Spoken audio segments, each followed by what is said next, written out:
Hello friends and welcome back to the Impossible Challenge series, and today we're continuing the challenge with... Wait, installing? Oh my god, look at how slow this is going. Well, I guess we'll just start today with the hardest challenge of all. The boss you can do nothing about. After sitting and waiting on this for what felt like forever, I was finally able to start playing 2 hours later. But before we get into the run, I want to jump into this video's DJ life lesson about coerced consent.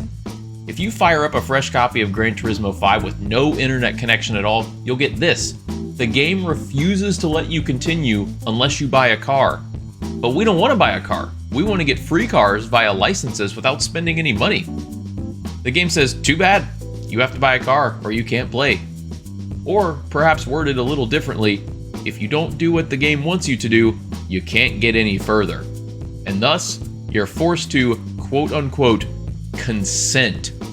In the video game world, this matters less, but to put a bow on this life lesson without spending a ton of time on it, just know that no means no. With all that said, what happens if you fire up Gran Turismo 5 with an internet connection? After all that installing, we go through the My Home stuff where it's telling you, yes, you can set themes and wallpapers and welcome messages and some more information. And then, now we can go buy a car, it says. But wait, what's this? A gift car? We get a free car. We might not have to buy a car. Oh, this is incredible, folks. We have been able to bypass the forced car purchase from the original release of the game. And now with this, the challenge is on. We might be able without spending a single credit. But can we do it? As I like to say, there's only one way to find out. So this challenge starts, we're going to start with the B license. And the reason for that is not because we actually need the licenses, but because it's a good way to level up your A-Spec level. So this game is different from the other Gran Turismo games in that you have levels for your A-Spec and B-Spec rank, if you will. You level up by performing events like A-Spec races or licenses or the special events, and you can't progress in the game unless you are a certain A-Spec level, and you can't purchase certain cars unless you are also an A-Spec level. But we're going to try and avoid the car purchasing part and try and spend no money at all.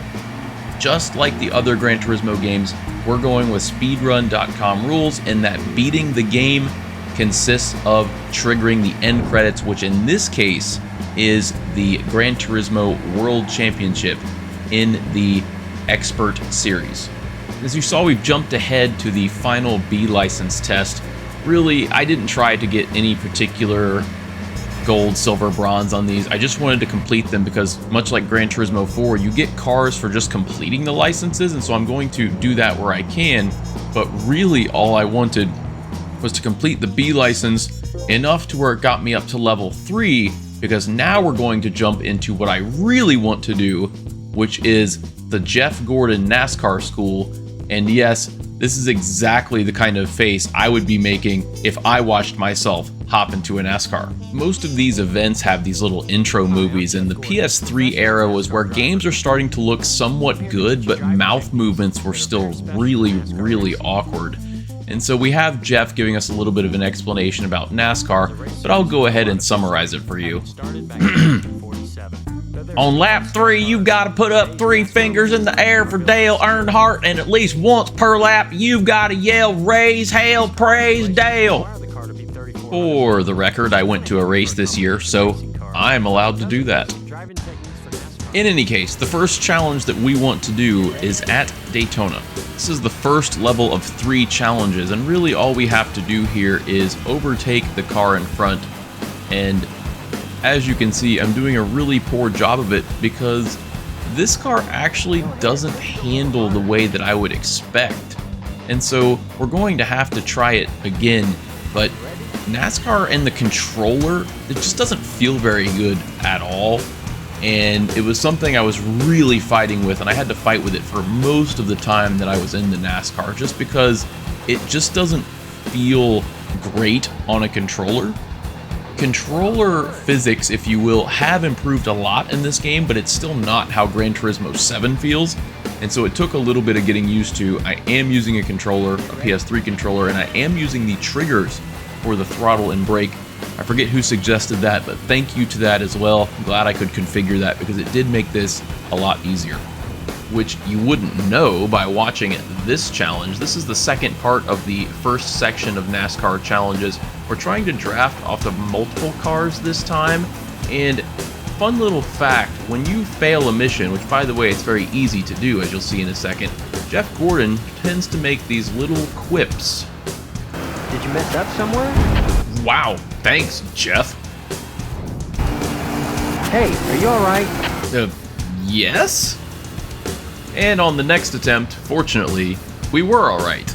And with that, that is 2 gold trophies for the 2 challenges in part 1 of the NASCAR series of challenges. And really all we care about is just gaining A-Spec level. This takes us all the way to level 5. Unfortunately, that's not quite high enough of a level for what we want. We want level 6 so we can do the AMG Driving Academy. And so, in order to gain the experience necessary, we're going to hop over and do the A license, which you get at level 3. The amount of experience you get varies based on if you get bronze, silver, or gold in each test, but just know that that is what I did to increase my level to level 6. And so from here, you can go to the AMG Driving Academy if you want. I ended up doing the International C license. Either way, it was just an attempt to gain A-Spec experience. You don't have to do it in this order, it's just how I did it. But we are going to go to the AMG Driving Academy now because I feel like special events are the easiest way to gain experience. So I won't bore you with the first 4 tests of the AMG Academy. All you really need to know is that I got silver on the first 4 tests. I did not do the full lap because I didn't feel like, well, you can see why, because it's so easy to make a mistake in this old Mercedes, and I really just wanted to get up to level 9, which I did. You can see I've been using the driving line. I did want to point out real quick, I'm just using these aids, if you will, to speed things up, to make it take a little bit less time. It does make the run maybe seem a little bit less authentic, if you will. It's really just for my own sanity so that I'm not screwing up corners that I would otherwise be fine with if I knew where to brake. So that's the reason behind that, but that gets us to level 9, and then we're going to go back to the NASCAR Academy to do the second level of NASCAR tests. I don't want to spend a ton of time on these because they're not super difficult. The first one is running a low line at Daytona. It's one of the easiest golds you can get in any of the Gran Turismos. That was a one-shot. The second one is running a low line at Indianapolis, which actually requires a little bit of effort because you can't just hold the throttle around the corner. So you can see that I failed the test once, and I'll try it again, and I'll fail it a few more times. And really what I ended up doing is you just kind of have to get off the throttle and drag the brake a little bit and find the apex of the corner, which you'll notice there's no more driving line here, and just try to get on the power as early as possible while maintaining that inside line. And eventually, once you do that and you get a good feel for it, you will eventually get the gold. Next up is part 3 of the second section of NASCAR challenges, and you can see this is an outside line at Daytona, and you can see me really struggling with the controller, just wiggling the car back and forth. Pretty easy gold here as well, but it's so hard to control the NASCAR with this controller. It's just very sensitive with the sticks. The next challenge is an outside line at Indianapolis, which requires kind of the same idea of letting off the throttle, dragging the brake a little bit, and getting on the throttle nice and early. Another gold that's really not too bad. And that brings us to level 13. This is actually high enough for what we want to do next, but we need to be higher than level 13 for what we're going to do after that. So I'm going to give the Clubman Kart Cup a go in the go-karts. I know that in Gran Turismo 7, these things are notoriously difficult to handle, but they are drivable. How will we handle the go-karts in Gran Turismo 5? We're starting from the back. I'm cutting corners. I bump someone, and yeah, that didn't work. Let's try this again. In hindsight, I don't really know what inspired me to do this go-kart challenge. These things are notoriously difficult to control. I think I was just thinking it would be easy and I would get some free experience out of it, but we lose control again. And then I say, okay, forget it. We're gonna try something else. So we try one of the Top Gear challenges. If you ever get in those moods where you're just not happy with anything as it relates to driving with the controller, this was one of those times where it's just so hard to maintain control. It would be so much easier with a wheel. And then I cut the corner and I just am finally like, okay, time to move on to something else. I think at this point I took a little bit of a break, and then I went on to the Grand Tour, which has this fancy little intro movie that makes you feel like you're a superstar about to drive an Alfa Romeo in front of everybody. Maybe this is the first time they've seen one of those, or maybe this is the first time they've seen a race car driver in their lives. But anyway, we're going to knock out the first challenge, relatively easy. And then the second challenge is a Ferrari at Monza. That one had a number of Ferraris in it. As long as you have some familiarity with Monza, this challenge isn't too hard. You're in a really strong car. Really, you just have to make your moves around the slower cars and it's not too bad. And that gets us to level 14. And now, friends, now is the challenge of this game. I am going to do the Intermediate AMG Driving Academy Challenge. The same 5 challenges as before, but this time we're in an SLS AMG from 2010, and now we're going to play the numbers game. As we watch a few attempts of the first challenge in the series of 5 challenges with the SLS, you can see it's already going wrong for me, but here's a little bit of an explanation as to what the numbers game is, if you're not familiar. So there's 5 challenges. I need to get gold on all 5 challenges in this series of challenges in order to get a car that I want. This track, as my Apex Hunter racing friends will tell you, is one of my least favorite. It is super long, I haven't memorized it, it's super difficult, it is a heck of a track to drive for fun. It is not nearly as fun when you have to drive it fast, as we see me bonk the wall again. So you've seen 2 attempts at this. You see me switching to what I call hood cam here in the States. They call it bonnet cam in the UK. This is what I use in Gran Turismo 7, so you could say this is me sitting up in the chair and trying to take this more seriously. You've seen 2 attempts. They've not gone very well. For the numbers game, how many attempts do you think it took for me to get gold in all 5 challenges? Think of a number, post it in the comments, let me know what you think. How many times? So we are on attempt number 3, and it's already starting to go sideways. Even with the driving line, this is kind of important to point out, even with the driving line, these are not free. The driving line is not a free pass around the track. So I have a vague understanding of this track. I have driven it for fun enough, but I do not have a strong understanding of this track. Nearly lose the car again, and then I go off the track, and then we go again. So at this point, I just want to finish this section and see if I can put any kind of time down at all. I need to see what skills I currently have fall in terms of gold, silver, and bronze. I'll be surprised if I get gold here. Silver, probably. I mean, if you look on the right-hand side, gold is a 122. Silver is 6 seconds slower on a 1.5-minute section. Silver should be very easy to get. And then, of course, bronze is 21 seconds slower than gold. So there's absolutely no way I'm failing this on time unless I just crash. So really what I want to do here is just set any kind of time at all and then see where I can start shaving off time as we go along. So we're almost a minute into this section. This run is a lot cleaner. I'm starting to get a feel for the car. This is a pretty nicely tuned car. It's pretty fast, and Like I said, I do have some familiarity with this track. It's just a matter of the differences between this and Gran Turismo 7, getting it around this left-hander. This one is so tricky to get right into this heavy braking zone on the right-hander.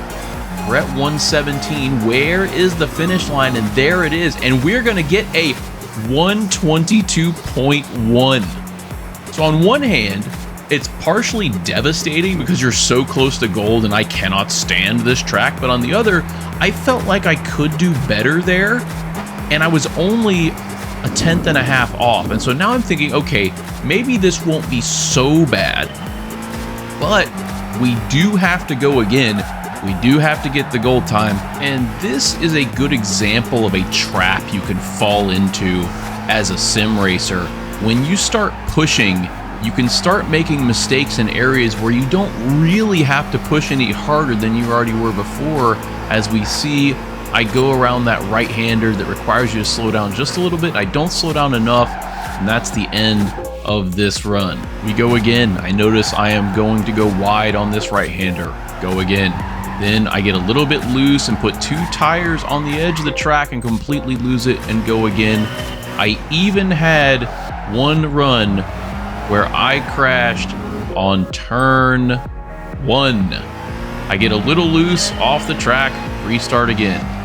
And then on attempt number 13, I get on this run.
It's a 121.0, nearly a full second ahead of the gold time.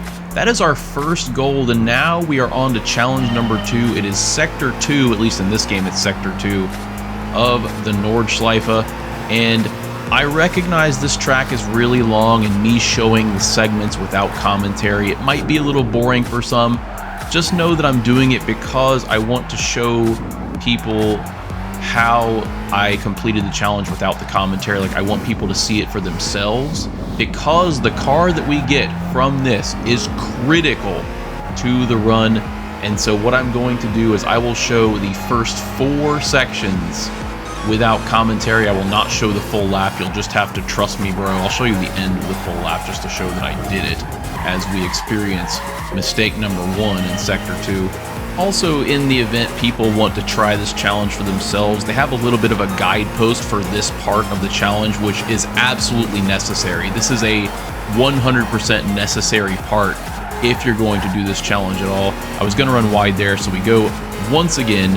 Here's attempt number 3. I've always liked how they put the names of corners in the UI there at the bottom. I always thought that was a neat little addition. They don't do that in Gran Turismo 7, and I don't really know why they stopped, but they don't. So we're going to jump ahead to the end of this run.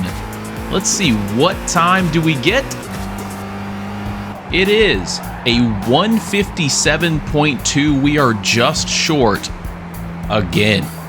Only 2/10 off. And then on our very next attempt, we get a 157.021, which you might have noticed is exactly 2/10 faster than our last attempt, and it's still not gold. You've got to be kidding me. So we know we're close, and then on our next attempt, attempt number 5, we get this run.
It's a 1:56.5. That is well under the gold time. And so that is 2 golds down. Now we are on to challenge 3, and this is where these kinds of videos, it starts to get kind of difficult to entertain people. And if you're thinking about making videos someday as on your YouTube channel or some other video hosting site, it can be a little difficult to have these 90 to 120 second long sessions be interesting. There's only so much to talk about. So if you make videos of your own someday, just keep that in mind. You sometimes have to pick and choose what you show to make it a little bit more interesting. So this is actually attempt number 2. As I bounce off the wall a little bit there, you can see I had a best time that was almost a second lower than the gold time, so I did have some work to do. Unfortunately, that work will not be done on this attempt, as that tricky right-hander over the small crest of the hill took me wide, and that would have been a failed attempt. So here we try again. We're coming up the hill. A lot of this is fast, and it's just so hard to get this right with the way the track kind of bounces the car along, and this is a road car. And those tend to be a little bouncier than race cars, not quite as much downforce. We come here to this left-hander and I lose control of the car, and then we have to try again. So still the 144.998 is my best attempt. We go at it again. Same section coming up the hill. Again, really not a very eventful part of the track for a good 20 to 30 seconds, but these 2 left-handers coming up can be really tricky. You have to slow down for the second one, and it's a little deceiving, as we will see here once again in a moment. I go on the grass, and that is a busted run again. And on my next attempt, it's everyone's favorite part of the track, the carousel, and this thing will chew you up and spit you out if you let it, and here I do a great job of showing you what that's like. And then finally, on attempt number 5, I get this run.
It's a 1:43.8, just under the gold time, and that is gold number 3.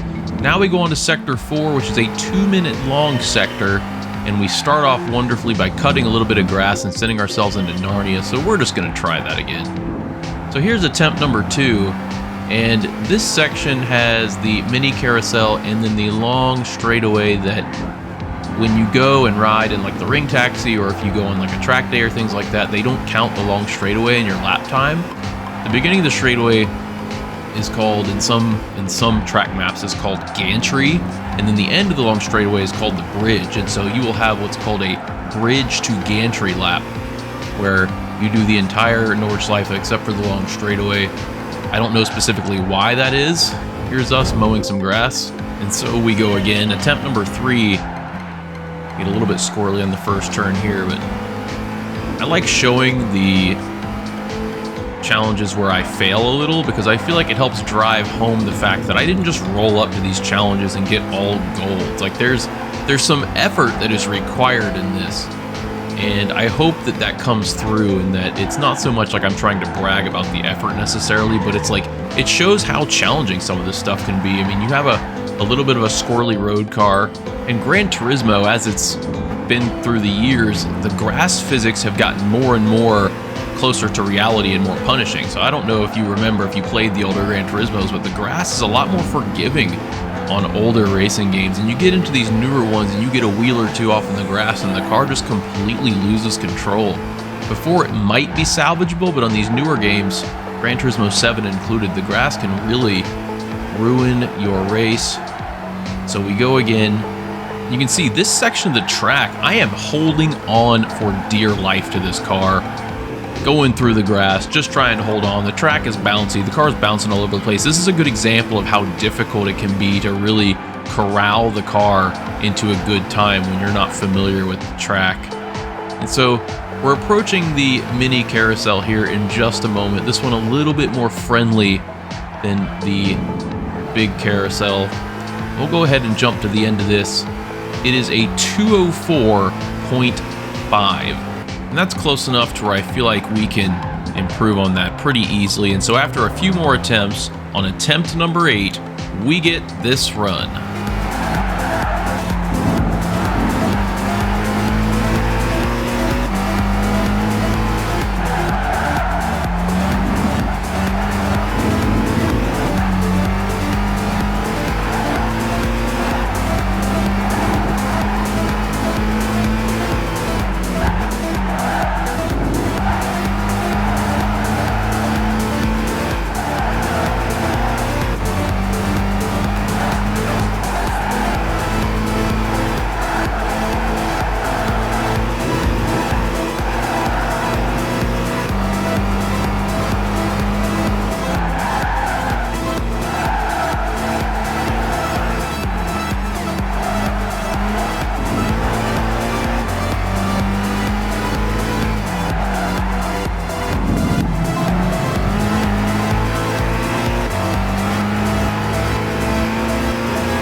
It's a 2:02.1, almost 2 full seconds under the gold time. That was a pretty good run. And now, friends, we are on to the entire full lap. And wait a minute, what is this? Traffic? On the full lap? Oh no. I already don't like this track, and now I have to pretend I'm in a track day? Oh man. Well, the good news is, friends, the traffic pattern stays the same no matter how fast or slow you're going. And so the kicker to this is that you just have to approach the cars at the right time to get around them. And you'll see on this first attempt, I don't do a very good job. I do dive bomb. I'm sure the person in that classic Mercedes appreciated that. And so from here, I'm not going to show you this entire lap, mostly because, as you'll see in a minute, I don't make it around the entire lap. But one of the frustrating things about this challenge is that laps are 7 minutes long. And so when you screw up partway through a 7-minute lap, it can be really frustrating to keep retrying over and over. This car right here caused me some trouble because I ended up catching it a little bit sooner in future runs. But here's an example of what I was saying earlier about the grass. All you need is a little bit of grass, and you lose the car, and your lap is over. On attempt number 2, we're coming through Schwedenkreuz, and we go into the grass, and that run is over. Attempt number 3, we finally make it around the track, but what is our time? It is a 7:07.2, over 2 seconds off the gold time. That's good for information, bad for the psyche. And on our very next attempt, we approach Hatzenbach and get into the grass and lose the car. And now we are on to attempt number 5. This is a good example of how hitting the traffic at the wrong time can really mess you up. There's a 3-car chain here. This first car always hits the brakes in that spot and can be relevant for your runs. I'm not able to take a wide enough line and end up braking to try and get outside and get in the grass, and that's another run lost.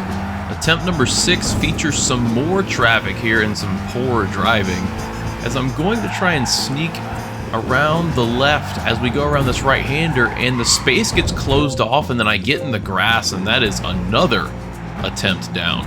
Attempt number 7, we make it all the way around the track, and this looks like it'll be an improvement. What's the time going to be? It's going to be close. It's a 7:05.3, and that's what makes this so frustrating. I'm 3/10 away from the gold. On this track, that is easy to find, but it takes another 7 minutes plus. Attempt number 8, we encounter some traffic right at the beginning of the lap, and I don't handle it very well, as you see me ruin a very expensive sports car. And we go again. Jumping ahead to attempt number 11. We make it around the track, but it's not an improvement, a 7:06.0. Another 7 minutes down the drain. Fun fact, the average Rocket League game is roughly 8 real-life minutes, so if you ever want to have an interesting challenge, have someone play a Rocket League 3v3 and have someone race a road car around the Nordschleife and see who finishes first. It might be interesting. Anyway, after all that, we are going to jump ahead to attempt number 14 through the final chicane. This time is going to be close. I brake late into the final corner. As we approach the finish line, it is a 7:04.7, just under the gold time, and we have done it. We have unlocked the car that is going to beat the game. One of my personal favorite cars. It is the AMG CLK LM race car. For those of you playing the numbers game, it took a total of 46 attempts to get all golds on the 5 challenges. And now, friends, we head to the Gran Turismo World Championship in our AMG. It only takes level 14 A-Spec level to get there.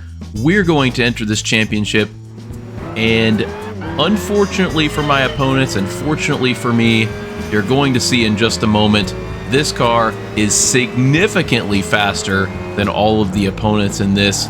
And to be honest, there's not really anything interesting to talk about, so I'm going to skip right ahead to the end of the last race and show you how we swept through all the races in this challenge. And through what I've been using for speedrun.com rules, we have technically beaten the game without spending a single credit. And honestly, this challenge was easier than I thought. When I saw that I could get the CLK for free through that challenge, I knew that I had a chance at beating the game. It just depended on the opponents I got. But DJ, you say to me, there's another ending. Well, it turns out there is another ending, and I do believe that speedrun.com has a category for that ending. And so this run is not over. No. Did we beat the game without spending a credit? Yes, we did. Are we gonna really beat the game without spending a credit? Well, depends on how you define really beat.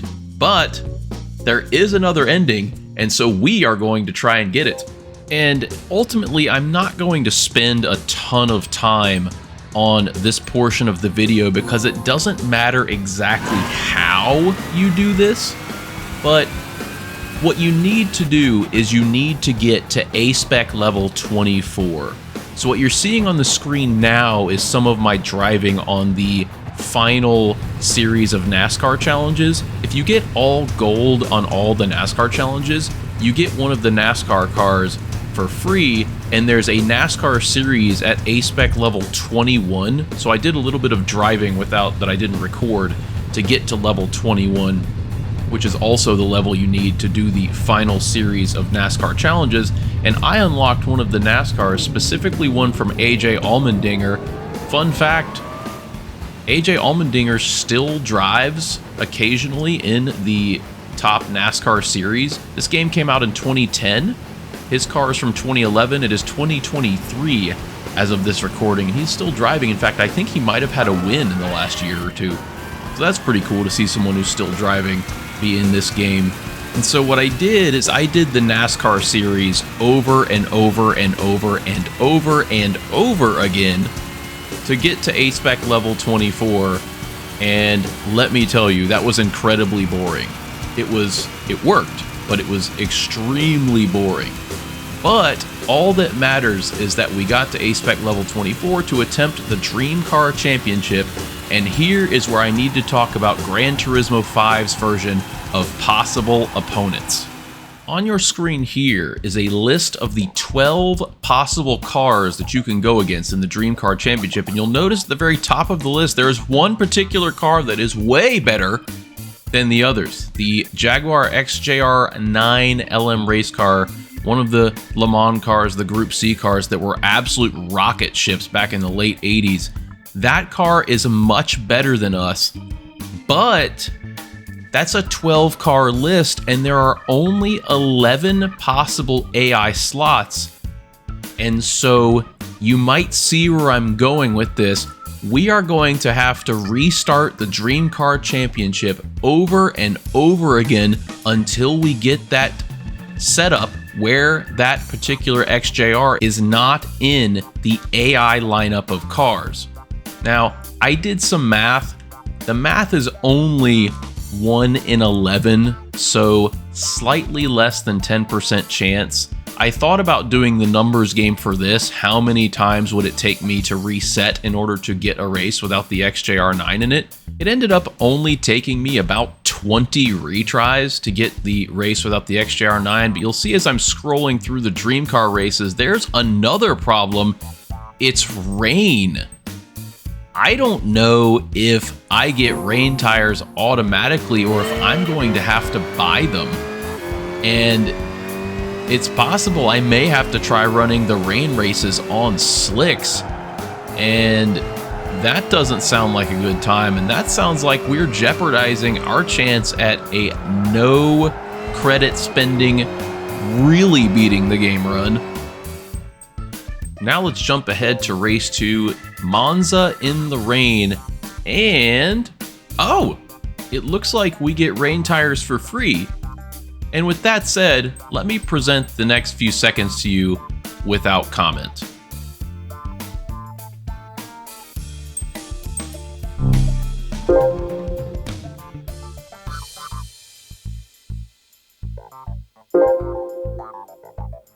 I started the race without putting the rain tires on. That's right, I am on slicks, and I can't remember if I did this intentionally or not. But as you see, turn 1 at Monza in the rain, I use the Ford GT in front of me as a brake, but we're kind of making it work. Sneak in between the XJ220 and the other Ford GT, and we are off. Even though it says 100% rain, I'm not really losing control. Could slicks have been the right call? The answer is yes, but I wanted to show you this funny moment between me and this RX-8 that was about to go a lap down. It broke way earlier than I thought it would, and so I got to do the classic 720, ended up facing the right direction at the end of all that. I was well over a minute ahead at this point, so it really didn't matter. Just thought it was funny. And really, because I could use slicks for the races that had rain, there was really no drama in this. I didn't have to face the XJR9. I did all 5 races without much trouble except for the Le Mans race, which I pitted in the middle of for some silly reason. Otherwise, we did it. We beat the Dream Car Championship and we unlocked the second ending without spending a single credit. And that's it for episode 5 of the Impossible Challenge series. We were able to get both endings of Gran Turismo 5 without spending a single credit, with a little help from one of the game's final updates. This challenge ended up being a lot easier than I thought, probably the easiest one so far, especially given that we only needed a couple of cars to complete the challenge. If you enjoyed this video, give it a like and subscribe to the channel. I have a lot of cool ideas for next year, including the next run, which, as you might imagine, is attempting to beat Gran Turismo 6 without spending a single credit. Gran Turismo 6 is the only console Gran Turismo that I never played, so that run will be me playing it for the first time. I am super excited about that, and after that, who knows? Maybe we'll swap over to 2 wheels for a video. Thank you so much to everyone for your comments on my videos. I try to read and respond to them all. Just know that they're all really appreciated. Thank you so much for watching, and until next time, see ya!